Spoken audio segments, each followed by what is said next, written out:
میت کو قبر میں اتارنے اور رکھنے کا صحیح طریقہ کیا ہے؟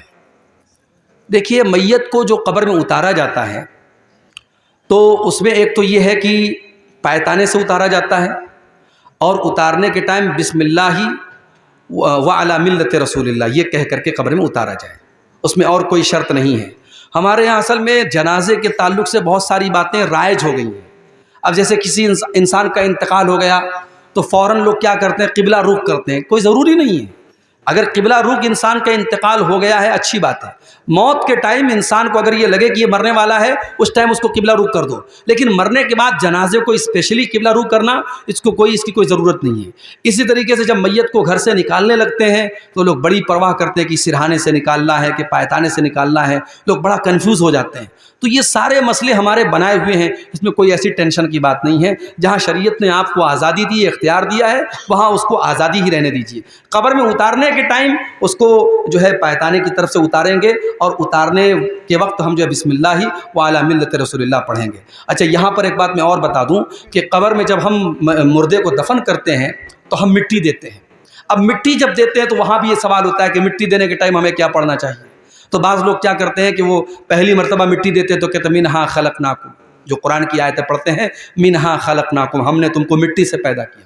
پھر دوسری بار جب مٹی دیتے ہیں تو پڑھتے ہیں وفیہا نعیدکم، اور پھر تیسری بار جب مٹی دیتے ہیں تو پڑھتے ہیں ومنہا نخرجکم تارۃ اخری، کہ اسی مٹی سے ہم تم کو دوبارہ نکالیں گے۔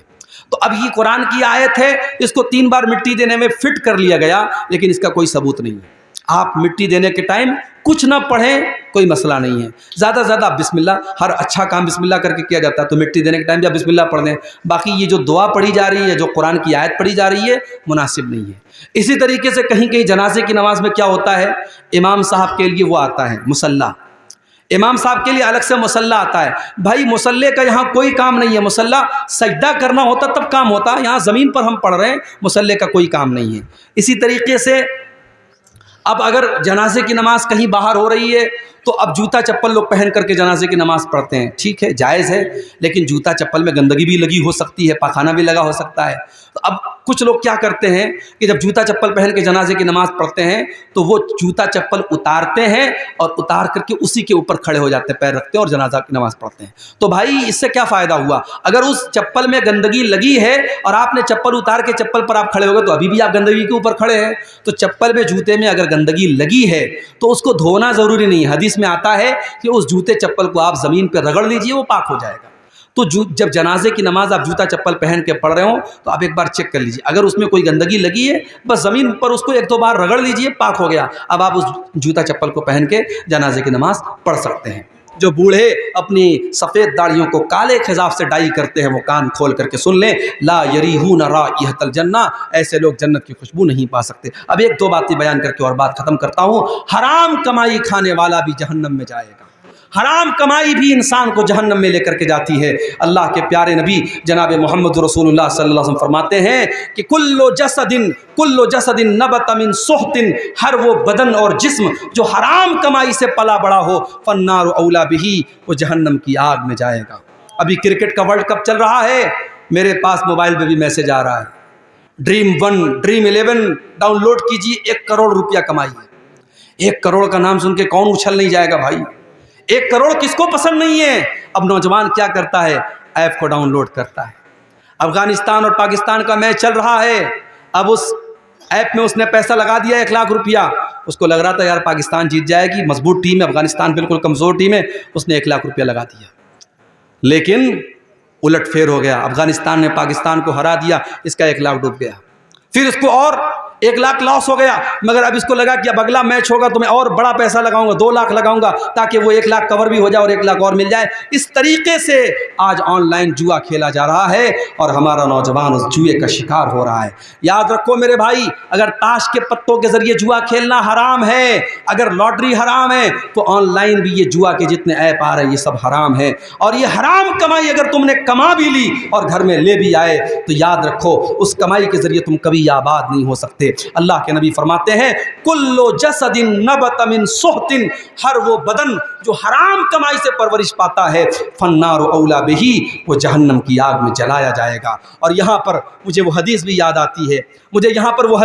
آتی ہے، جس حدیث میں اللہ کے نبی نے فرمایا کہ ایک آدمی لمبا سفر کر کے آتا ہے اور اللہ کی بارگاہ میں ہاتھ اٹھا کے، ہاتھ پھیلا کے دعا کرتا ہے، یا ربی کہہ کے دعا کرتا ہے، اور اتنا لمبا سفر کر کے آیا ہے کہ بال میلے کچیلے ہو گئے ہیں، کپڑے میلے کچیلے ہو گئے ہیں، مگر اللہ کے نبی کہتے ہیں وہ جو کھانا کھا کے آیا ہے حرام کمائی کا ہے، جو پانی پی کے آیا ہے حرام کمائی کا ہے، جو کپڑا پہن کے آیا ہے حرام کمائی کا ہے، ایسا انسان جو حرام کھا کے، حرام پی کے اور حرام پہن کے آیا ہے فَأَنَّا يُسْتَجَابُ لِذَلِكَ، تو اے میرے صحابہ بتاؤ ایسے انسان کی دعا کہاں سے قبول ہوگی؟ میرے پیارے ساتھیوں، آج ہم رو رو کے دعا کر رہے ہیں کہ اے اللہ فلسطینیوں کی مدد فرما، فلسطینیوں کی مدد فرما۔ چھوٹے چھوٹے بچوں کی لاشوں کی فوٹو آ رہے ہیں، ہمیں دیکھ کر کے تکلیف ہو رہی ہے، ہم دعا کر رہے ہیں مگر اللہ کی طرف سے کوئی مدد نہیں آ رہی۔ کیوں؟ کیونکہ آج ہمارا ٹارگٹ پیسہ کمانا ہے، حلال کی پرواہ نہیں، حرام کی پرواہ نہیں، ہمارا ایک ہی ٹارگٹ ہے، پیسہ کمانا ہے، جس طریقے سے بھی پیسہ آئے ہمیں کمانا ہے۔ اللہ کے نبی فرماتے ہیں یاتی علی الناس زمان، قیامت کے پہلے وہ دور بھی آئے گا لا یبال المرء من این اخذ المال، انسان پرواہ نہیں کرے گا کہ مال حلال طریقے سے کما رہا ہے یا حرام طریقے سے کما رہا ہے۔ اسی طریقے سے میرے بھائیوں جہنم میں لے کر کے جانے والی ایک اور چیز ہے، اور وہ ہے اپنے مسلمان بھائی کا حق مارنا۔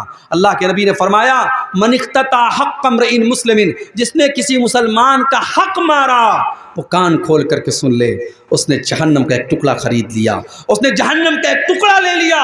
اور اللہ کے نبی ایک دوسری حدیث میں فرماتے ہیں میں ایک انسان ہوں، مجھ سے غلطی ہو سکتی ہے، میرے پاس زمین و جائیداد کا لوگ کیس لے کے آتے ہیں، ایسا ہو سکتا ہے کسی کی چکنی چپڑی بات سن کر کے میں اس کے حق میں فیصلہ کر دوں، وہ زمین اس کی نہیں تھی، وہ جائیداد اس کی نہیں تھی، میں نے غلط فیصلہ کر دیا، جس کا حق نہیں تھا اس کو دے دیا، مگر اگر ایسا ہو گیا تو کان کھول کر کے سن لو فإنما أقطع له قطعة من النار، میں زمین کا ٹکڑا نہیں دے رہا ہوں، جہنم کا ٹکڑا دے رہا ہوں۔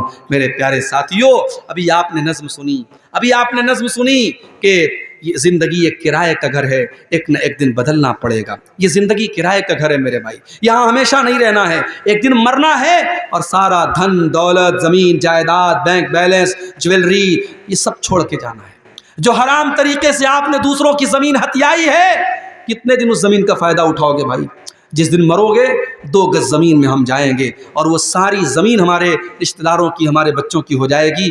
تو اپنے لیے ہم جس حرام کمائی کو کماتے ہیں اس کا مزہ ہم کتنے سال لیں گے؟ جس دن مریں گے سارا مزہ ختم ہو جائے گا۔ اس لیے میرے ساتھیوں حرام کمائی سے اپنے آپ کو بچاؤ۔ یہ چند چیزیں تھیں جو جہنم میں لے کر کے جانے والی تھیں، اور جہنم کا ایک ہلکا سا نقشہ بھی میں نے کھینچا ہے اس امید کے ساتھ کہ ہم جہنم میں لے کر کے جانے والے ان اعمال سے اپنی ہم حفاظت کریں گے، اور اللہ سے ہم دعا کرتے ہیں اللہ ہمیں اس کی توفیق عطا فرمائے۔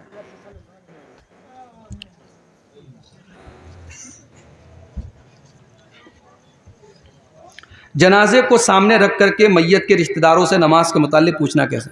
اب یہ بھی بس ایک رواج ہے، جنازہ ریڈی ہے، صف لگ چکی ہے، اب جو میت کا کوئی بڑا رشتہ دار ہے، اس کے ماما ہے، نانا ہے، دادا ہے، ان کو آواز دی جاتی ہے حاجی صاحب کہاں ہیں، فلانے کہاں ہیں۔ اب جب تک وہ حاجی صاحب بیچارے وہ تھوڑا اونچا بھی سنتے ہیں، بڑی مشکل سے ان کو سنائی دیتا ہے، وہ بالکل پیچھے رہتے، ایسے موقع پر جو رشتہ دار ہوتے ہیں نا ایک دم پیچھے ہوتے ہیں، تو بڑی مشکل سے ان کو کھوجا جاتا ہے، پھر وہ ہاتھ اٹھا کے کہتے ہیں ہاں مولوی صاحب اجازت ہے، تب جنازہ پڑھایا جاتا ہے۔ یہ سب فالتو کی رسم ہے، اس کی کوئی ضرورت نہیں ہے۔ جب آپ نے امام صاحب کو پہلے سے ڈیوٹی دے دی کہ آپ کو جنازے کی نماز پڑھانا ہے، امام صاحب آئے، صف لگ چکی ہے، تو بھائی نماز شروع کر دو۔ یہ ایک سسٹم جو بنا کے رکھا ہے کہ گھر کے بڑے اور خاندان کے بڑے سے اجازت دی جاتی ہے، یہاں اس اجازت کا کوئی مطلب نہیں ہے اور نہ اس کی کوئی ضرورت ہے۔ اور ایک طریقہ ہے جی نماز آئندہ پڑھیں، اگر نماز نہیں پڑھتے اس سے رشتہ دار، جی جی تو وعدہ کیا کروایا جاتا ہے، اچھا کان پکڑایا جاتا ہے۔ کس سے؟ رشتہ داروں، جیسے کہ باپ مرا تو بیٹے سے، ہاں ہاں اس طریقے سے۔ اچھا دیکھیے، نماز اگر کوئی مان لیجیے باپ مر گیا، بیٹا نہیں پڑھتا ہے، تو جنازے کی نماز کے ٹائم بیٹے سے یہ کہنا کہ چلو کان پکڑو نماز پڑھو گے، یہ سب تو مناسب نہیں ہے۔ بھائی نماز تو اس کو ایسے بھی پڑھنا ہے، وہ نہیں پڑھ رہا ہے تو غلط کر رہا ہے۔ اب باپ کے مرنے پر اس کے جنازے کی نماز کا بیٹے کی نماز نہ پڑھنے سے کوئی تعلق نہیں ہے۔ بیٹا اگر نماز نہیں پڑھتا ہے، بیٹا گنہگار ہوگا، باپ اپنا حساب دے گا، تو جنازے کی نماز کے دوران یہ سب کہنے کی ضرورت نہیں ہے۔ ہاں یہ چیز ہوتی ہے کہ جب کسی کا باپ مرتا ہے تو ایموشنل سین ہوتا ہے، اس وقت انسان جذباتی ہوتا ہے۔ اس وقت آپ دیکھتے ہوں گے کہ جو بیٹا کبھی باپ کی قدر نہیں کرتا تھا، باپ کے مرنے کے بعد باپ کی قدر کرنے لگتا ہے۔ باپ کے نام پہ مدرسے میں لاکھ لاکھ روپیہ لوگ چندہ دے دیتے ہیں۔ تو اب کچھ لوگ اس جذبے کو، اس ایموشن کو کیش کرتے ہیں کہ یہ اچھا موقع ہے، لوہا گرم ہے، چوٹ مار دو۔ اس موقع پر اگر کچھ سمجھایا جاتا ہے تو بیٹا مان جاتا ہے۔ تو وہ ایک الگ سوچ ہو سکتی ہے، مگر اس کو ایک رواج بنا دینا اور بیٹے سے اس طریقے سے کان پکڑوانا، یہ بہرحال مجھے تو بالکل بھی مناسب نہیں لگ رہا ہے۔ باقی آپ اپنے علاقے کے جو مقامی علماء ہیں ان سے آپ سمجھ لیں۔ شادی شدہ زناکار مرد و عورت کو ہندوستان کے قانون کے خلاف ہے تو شرعی دلیل کیا ہے؟ دیکھیے، ظاہر ہے کہ ہم ہندوستان میں رہتے ہیں، یہاں کوئی شرعی قانون تو لاگو نہیں ہے، یہاں انڈین کرمنل لا لاگو ہے۔ یہاں چور چوری کرے گا تو اس کا ہاتھ تھوڑی کاٹا جائے گا، قاتل کی گردن تھوڑی ماری جائے گی۔ تو یہاں ہم انڈین کرمنل لا کے تحت ہی زندگی گزار رہے ہیں، اور چونکہ ہم اس ملک میں رہتے ہیں تو اس ملک کے قانون کے دائرے میں ہی ہم رہیں گے۔ تو اگر کوئی مان لیجیے زناکار ہے، لڑکا لڑکی نے زنا کیا، تو ہمارا انڈین لا تو یہ کہتا ہے اس نے کوئی غلط کام کیا ہی نہیں، اگر آپس کی سہمتی سے کیا تو اس میں کچھ غلط نہیں ہے، اس کو قانون کے حساب سے کوئی سزا نہیں دی جائے گی۔ اب ہم شریعت کی جو سزا ہے، شادی شدہ ہے تو سزائے موت ہے، کنوارا ہے تو 100 کوڑے کی سزا ہے، وہ سزا بھی ہم نہیں دے سکتے، قانونی اعتبار سے ہم پکڑ لیے جائیں گے۔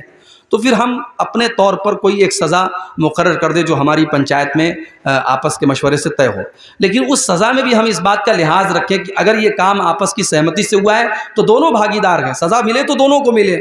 صرف لڑکے کو سزا دینا اور لڑکی کو انعام دینا یہ تو مناسب نہیں ہے۔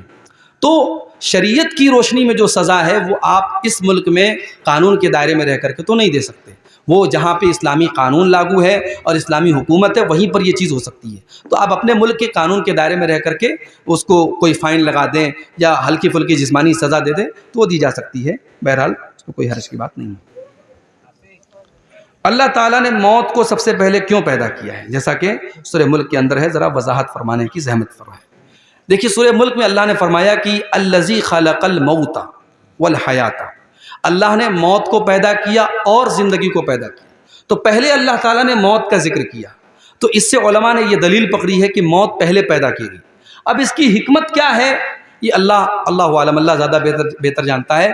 بعض علماء نے یہ لکھا ہے اس آیت کی تفسیر میں کہ انسان جب تک پیدا نہیں ہوا ہے، بھئی میں 1986 میں پیدا ہوا، تو 1986 کے پہلے میرا وجود تو نہیں تھا دنیا میں، تو جب تک میں نہیں تھا تب تک میں ایک طریقے سے موت ہی کے پیریڈ میں تھا۔ جب اسی لیے اللہ نے قرآن کے 29ویں پارے میں فرمایا سورہ دہر کے اندر کہ هل اتى على الانسان حين من الدهر لم يكن شيئا مذكورا، انسان کے اوپر ایک ایسا دور بھی آیا ہے جب انسان کوئی قابل ذکر چیز بھی نہیں تھا، کوئی جانتا بھی نہیں تھا اس کو، پیدا ہوا تب لوگوں نے جانا کہ ہاں یہ عبداللہ ہے، یہ عبد الرحمن ہے، یہ فلاں ہے، یہ فلاں ہے۔ تو ہماری پیدائش کے پہلے کا جو پیریڈ تھا وہ موت ہے، اس کے بعد ہم جب پیدا ہوئے یہ زندگی ہے، اب ہم جب مر جائیں گے وہ موت ہوگی، اور پھر جب ہم قیامت کے دن اٹھیں گے وہ دوسری زندگی ہوگی۔ تو 2 بار زندگی ہے اور 2 بار موت ہے، یہ ملا کر کے اس کا قرآن میں بھی اللہ نے ذکر کیا ہے۔ باقی اللہ نے موت کو پہلے کیوں پیدا کیا اس کی کوئی حکمت بتائی نہیں گئی ہے، اور ضروری نہیں ہے کہ ہر چیز کی حکمت بیان ہی کی گئی ہو۔ لا یسأل عما یفعل، اللہ جو کرتا ہے اللہ سے پوچھا نہیں جاتا ہے۔ ٹھیک ہے، میت کو جب قبر میں رکھتے ہیں تو اس کو سر کو پورا گھما دیا جاتا ہے، کس طرف؟ پشچم طرف؟ پشچم طرف اس کو موڑ دیا جاتا ہے سر کو۔ جب سر کو پورا گھما دیا مطلب یعنی کہ جب اس کو اوپر لٹا دیتے ہیں اس کو سر کو گھما دیتے ہیں، گردن کو موڑ دیتے ہیں۔ اس میں نے ایک مرتبہ یہ مسئلہ آیا تھا میرے سامنے، تو اس میں بہرحال گنجائش موجود ہے سر کو گھمانے کی، سر کو یعنی داہنی طرف جو ہے کرنے کی گنجائش موجود ہے۔